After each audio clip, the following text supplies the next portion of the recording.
Та бүхэн энэ өдрийн энэ өглөөний мэндийг хүргэе.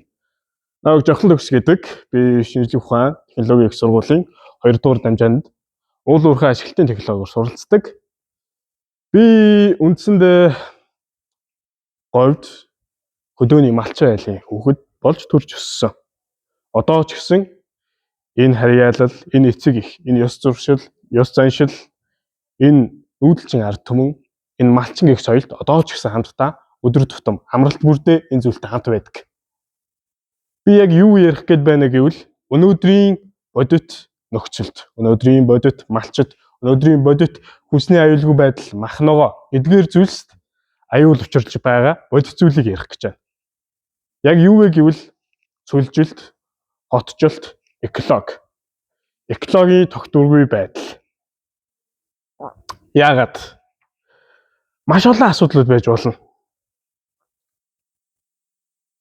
Нөөцийн хит их ашиглалт, боловсролгүй буруу уул уурхай, менежментгүй тогтолцоо, менежментгүй бодлого, төр засгийн буруу үйл ажиллагаа. Маш олон зүйл. Маш олон асуудлууд бидэнд байгаа.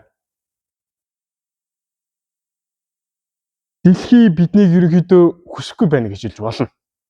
Яагаад гэвэл экологийн, биологийнхоо хувьд хүн гэдэг амьтан чинь өөрөө нэг эст загас хэвлэр явж. Үүнээс хувьсан өөрчлөгдсөөр өнөөгийн оюун ухаантай хүн бий болж үүссэн. Гэхдээ хүмүүс яг бусад амьтан, бусад бодгол, бусад амьд битүүдийн адил дэлхий дээр экологийн тэр эргэлт, гинжин холбоог алдагдуулж байна. Тэнд оролцох биш, тэр нь алдагдуулж байна. Зөвхөн хүмүүсийн буруу гэж би хэлж чадах байна. Яагаад гэвэл хүний оролцоогүй буруу зүйлээс илүүтэйгээр хүний оролцоод байх зүйл нь 90-10% тогтолцоогоор буюу маш өндөр болсон. Энэ нь хүмүүсийн хүнжилт буюу хэрэглээ нэмэгдэхийн хэрээр хүрээлэн буй орчин байгалаа эргүүлээд тохироогод байгаа энэ үзэгдлийг л хэлж байгаа. Миний үндсэн илтгэлийн сэдэв бол экологийн тэнцвэрт байдлыг алдагдах. Хүмүүс энэ талаар ерөөсөө анхаарахгүй байна. Улс орон, аймаг, хот, дүүрэг,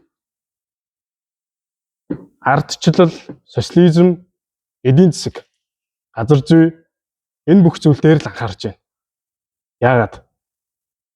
Бид хамгийн чухал зүйлээ буюу ирээдүйд үе хойчтон цэвэр ариун байгаль, аюулгүй цэвэрхэн орчинг үлдээхийг ерөөсөө тооцохгүйгээр өөрсдийнхөө өнөөдрийн ад жаргалтай амьдрал үнэхээр гоё тэр сайхан мэдрэмжүүдийг л хөөж амьдарч байна. Яагаад болохгүй вэ гэж үү? Бидний мэдэх үүх төх. Хоорондоо дайтаж, алалцаж бидэнд энэ хөрс, энэ газар, энэ ус эдгээрийг авчирж өгсөн, үлдээсэн. Яагаад гэвэл ирээдүгээ бодох. Ирээдүй өв соёл, ирээдүй үр хойчтой амьсгалах агаар эднийг бүрдүүлж өгч байгаа маш чухал хэрэгтэй. Эргээд экологи руу ороход экологийн бодит гол зүйл бол мод байдаг. Модыг 1990 оноос хойш намаг, хээр эдгээр нь устсаар өнөөгийн нөхцөлд маш их хэмжээний буюу ойролцоогоор 350 сая километр квадрат газар шахуу газар нутгийг модыг устгаад энэ нь эргээд экологийн аюулгүй байдлаа алдагдуулаад байгаа гэсэн үг. Яагаад гэвэл мод өөрөө үндсэн экологийн хамгийн чухал зүйл. Нүүрс төрөгч, ус төрөгч агаар маш чухал. Гэтэ мод үнийг эргүүлж төрөлжүүлдэг. Харин хүн төрлөختөн төрийг устгаад өөрсдөө эсрэгүү хорыг бүтээж байна. Энэ дээр үндсэн шийдэл гэвэл модыг бид нэр тарих, модыг хамгаалах.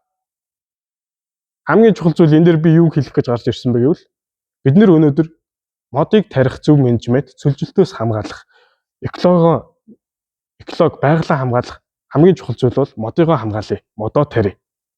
Өнөөдөр хүн болгон нэг мод тарихад, жилд нэг мод тарихад ирээдүйд маш их хэмжээний үр хойчтой цэвэр агаар, зөв байгалыг өвлүүлэх боломжтой. Анхаарал хандуулсанд баярлалаа.